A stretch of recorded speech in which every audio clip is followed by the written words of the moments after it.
안녕하세요. 수학 고동호 선생님입니다. 자, 우리 이제 2027학년도 6월 평가원 모의고사가 이제 끝났습니다. 그쵸? 이제 시험을 보고 난 다음에는요, 많은 의견들이 나옵니다. 뭐 시험이 쉬웠다, 어려웠다, 뭐 이런 난이도에 대한 얘기들이 많이 등장을 하는데 상대적입니다. 어쩔 수가 없어요. 그쵸? 이제 성적이 잘 나온 학생들 같은 경우에는, 그쵸? 본인이 잘해가지고서 성적이 잘 나왔다라고 착각하기 쉽고요. 이제 성적이 안 나온 학생들 같은 경우에는요, 많은 다른 생각을 하게 됩니다. 이게 잘 나와도 다른 생각이 들고 못 나와도 다른 생각이 들고, 자, 이러시면 안 된다는 얘기입니다. 수능을 준비하기 위한 첫 번째 모의평가입니다. 그쵸? 아직 우리는 9월 모의평가도 남아 있고요. 그쵸? 그리고 가장 중요한 수능을 남겨두고 있습니다. 그렇기 때문에요. 자, 이 한 번 시험 가지고서 많은 판단을 하려고 하지 마시고요. 나의 부족한 부분이 무엇인가를 찾아가지고 어떤 식으로 우리가 수능까지 출제가 될 것인가 라는 거를 예측을 하면서 준비를 하시면 더더욱 단단하게 준비할 수 있지 않을까라고 생각을 합니다. 자, 난이도 비교랑 예상 등급 컷, 이제 수능 대비 고득점 전략에 대해서 얘기 드릴 텐데요. 자, 비킬러 부분은 좀 평이했습니다. 그쵸? 앞에 쭉 풀다 보면요, 그냥 술술 풀립니다.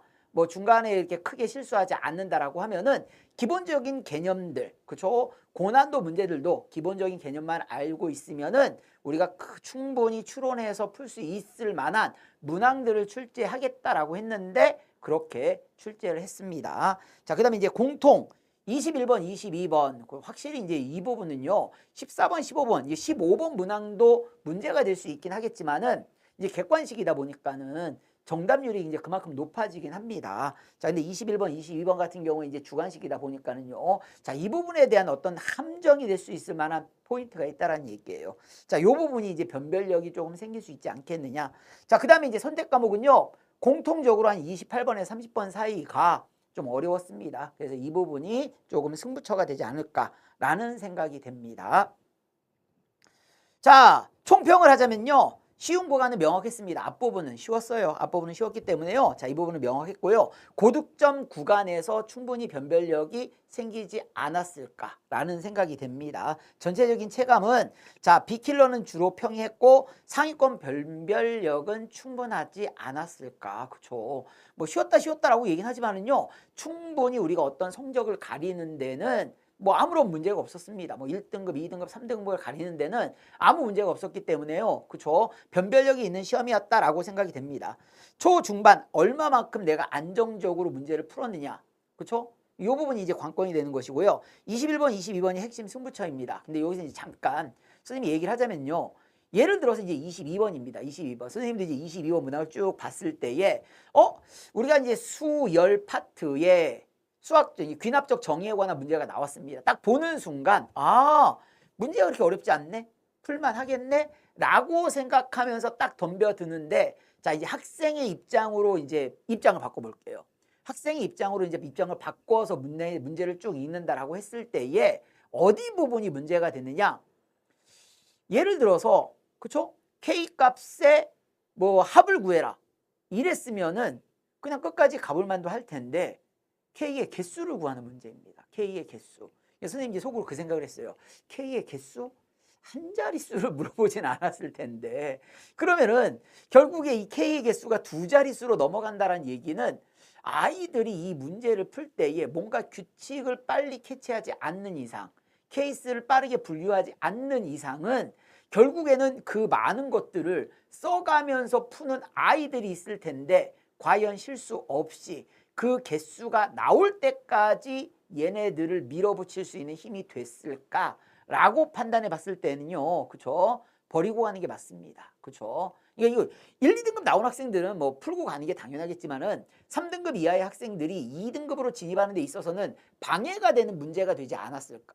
그러다 보니까는요. 우리가 보통 3등급, 4등급인 학생들에게는 오히려 방해가 되는 문제다 보니 차라리 이 문제를 버리고 다른 문제에다가 시간을 투자하는 게 맞지 않았을까.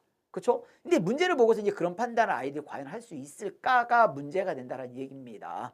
자, 그래서 이게 이제 핵심 승부처가 됐고요. 이제 아이들한테도 물어보면은요. 그런 얘기 많이 했습니다. 막, 그죠? 정말 열심히 풀었어요. 열심히 풀고 답은 맞추지 못하고요. 그렇죠? 이런 현상이 벌어졌다는 얘기입니다. 그래서 자, 이제 이 학생들이 이제 이런 부분들을 많이 얘기했어요. 앞부분에 있는 내용들을 잘 맞췄습니다. 그러니까 보통 틀리는 문항들이 이제 14번, 15번. 그다음에 이제 21번, 22번. 그다음에 28, 29, 30번. 자, 이쪽에 이어지는 문항들이 맞추지를 못해 가지고서 3등급에 머물러 있는 학생들이 굉장히 많을 수밖에 없는 시험지였다라는 얘기입니다. 그럼 이 학생들이 이 다음 과정을 거치기 위해서는 일단은 첫 번째는요. 실수를 줄여서 그렇죠? 시간을 빠르게 확보를 하셔야 됩니다. 실수 없이 시간을 빠르게 확보해야 된다는 얘기예요. 얼마만큼 그 앞에 있는 문제들을 실수 없이 빠르게 푸느냐. 그렇게 해서 시간 확보를 한 것을 가지고서 그 다음에 그 4점짜리 문항들을 푸는 연습을 이제 하셔야 되겠죠. 그렇죠? 그 정도 난이도 되는 문항들은요. 3, 4등급 학생들에게 있어서는요.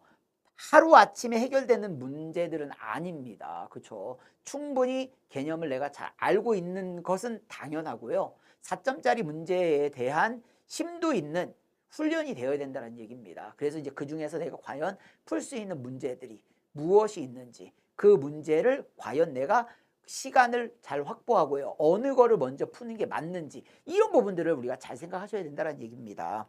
그래서 자, 앞부분에 실수 없이 시간을 줄이는 거 굉장히 중요하고요. 그리고 난 다음에 이제 우리가 4점짜리 고난도 문제에 대한 대비가 필요하시다는 얘기입니다.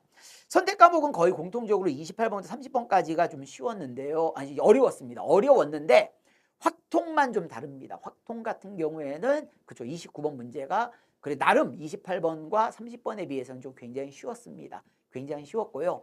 자, 28번과 30번도 케이스 분류를 우리가 잘 해가지고 연습이 돼 있는 학생들 같은 경우에는 그나마 선택 과목 중에서는 그리고 확률과 통계가 좀 쉽지 않았을까라고 생각이 됩니다. 그러다 보니까 이제 등급 컷이 그만큼 올라갔다라고 보시면 돼요.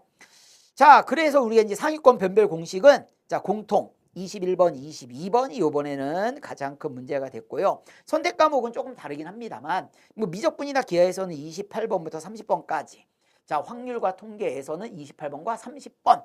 자, 요 두 문항이 1등급으로 가기 위한 뭔가 이게 분기점이 되는 구간이 되지 않았을까라고 판단이 됩니다.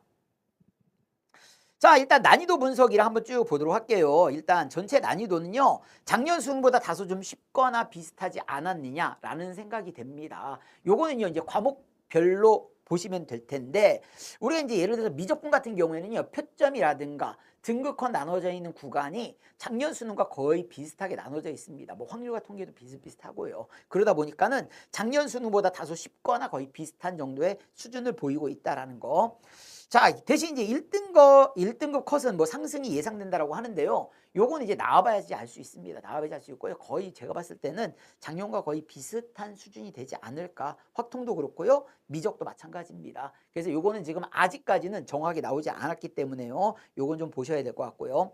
자, 공통 과목은 초중반이 굉장히 평이했다라는 거. 굉장히 평이했습니다. 그래서 이제 쭉 잘 밀고 가신 분들은 뭐 21번, 22번까지 그냥 쭉 밀고 가는 경우들도 있다라는 거. 뭐 이제 중간에 한번 걸린다라고 하면 뭐 15번 정도쯤. 그 다음에 자, 이제 22번, 뭐 21번 요 정도 문항들이 좀 걸리지 않았을까라는 생각이 되고요. 자, 그렇다는 얘기는 수학2에서 이제 함수의 구조.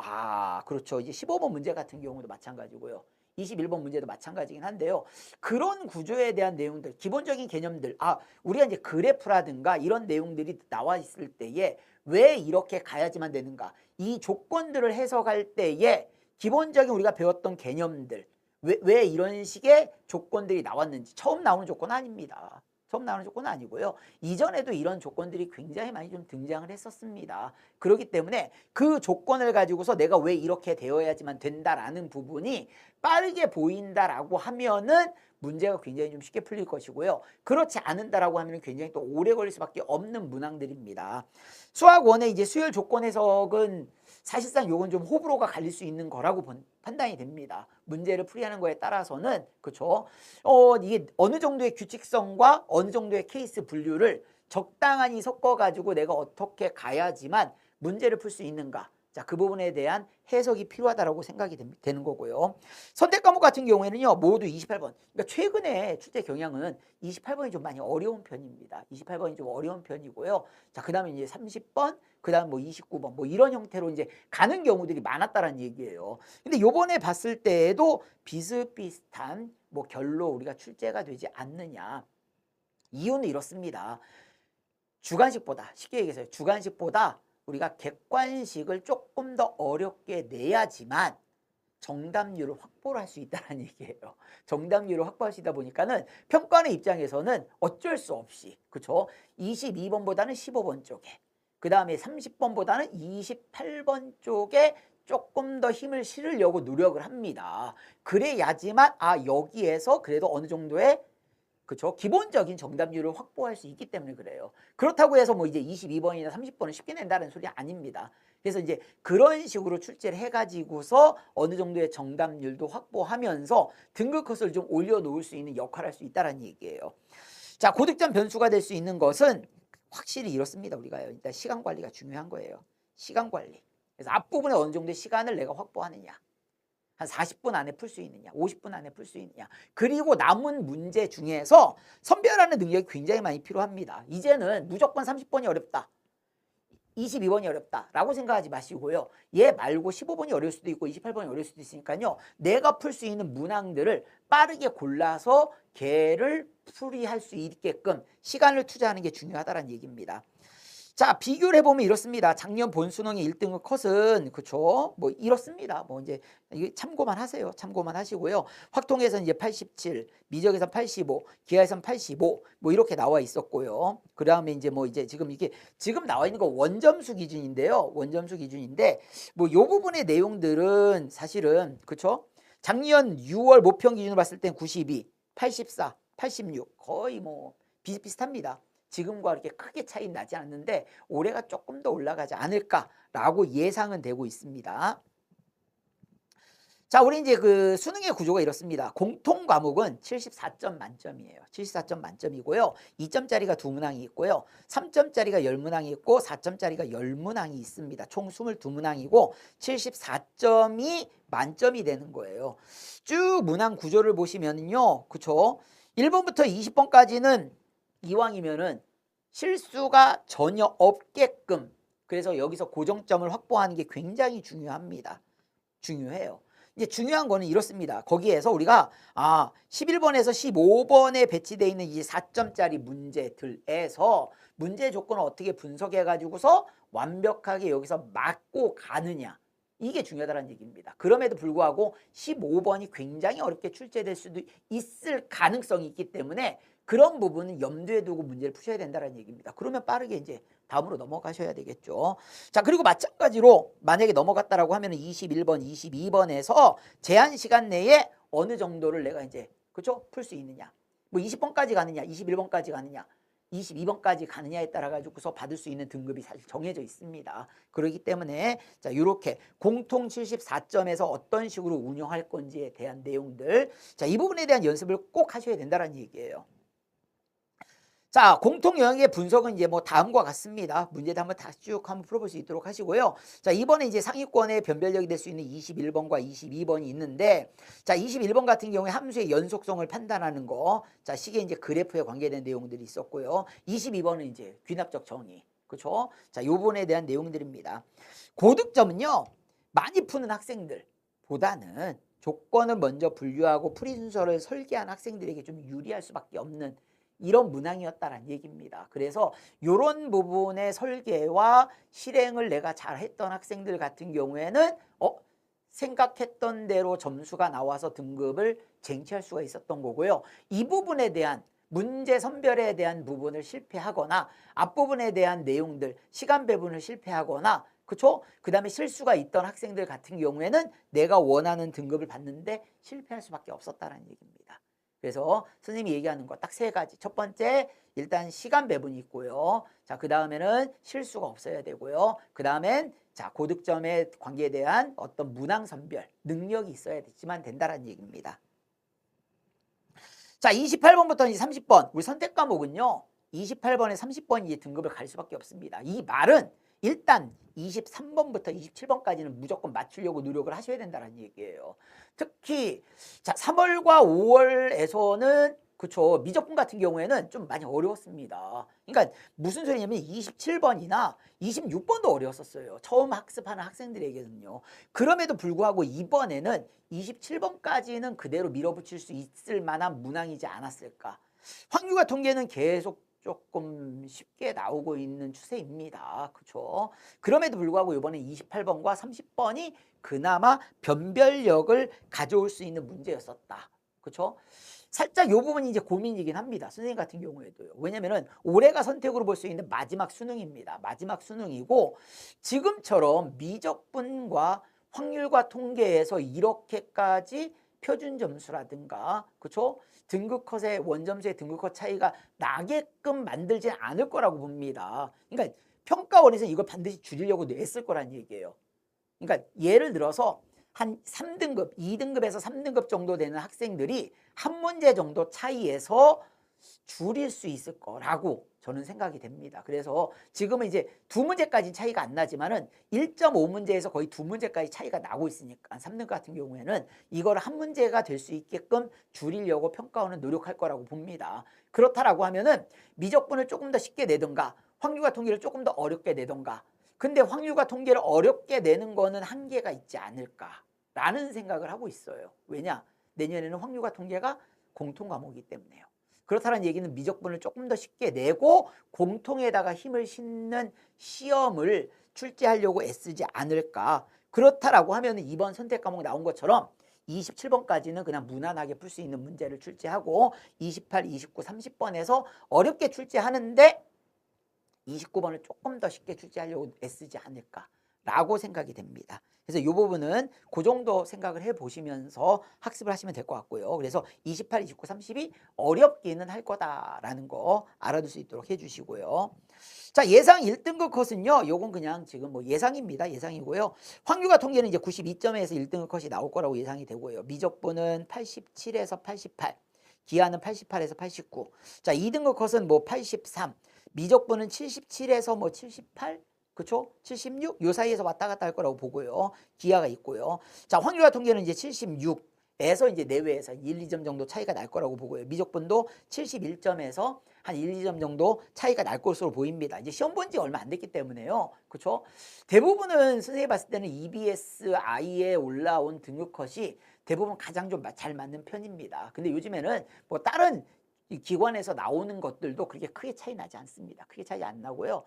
왜 이제 EBSI 쪽은 이제 선생님 조금 더 얘기하냐면은요. 그쪽은 조금 더 이렇게 그 등급폭이 넓은 아이들이, 많은 아이들이 이제 그 안에다가 집어넣습니다. 근데 이제 기관에서 받는 경우들은 주로 이제 상위권 아이들이 넣는 경우들이 많아요. 그러다 보니까는 공부를 하는 학생들 같은 입장에서는 그 기관에서 나오는 경우들에 등급 컷을 가지고서 본인의 성적을 판단하면서 공부를 해다가 맞추는 게 맞고요. 이게 실제 등급 컷이랑은 좀 차이가 있을 수 있겠죠. 근데 이제 실제 등급 컷은 EBSI 쪽이 더 맞지 않을까.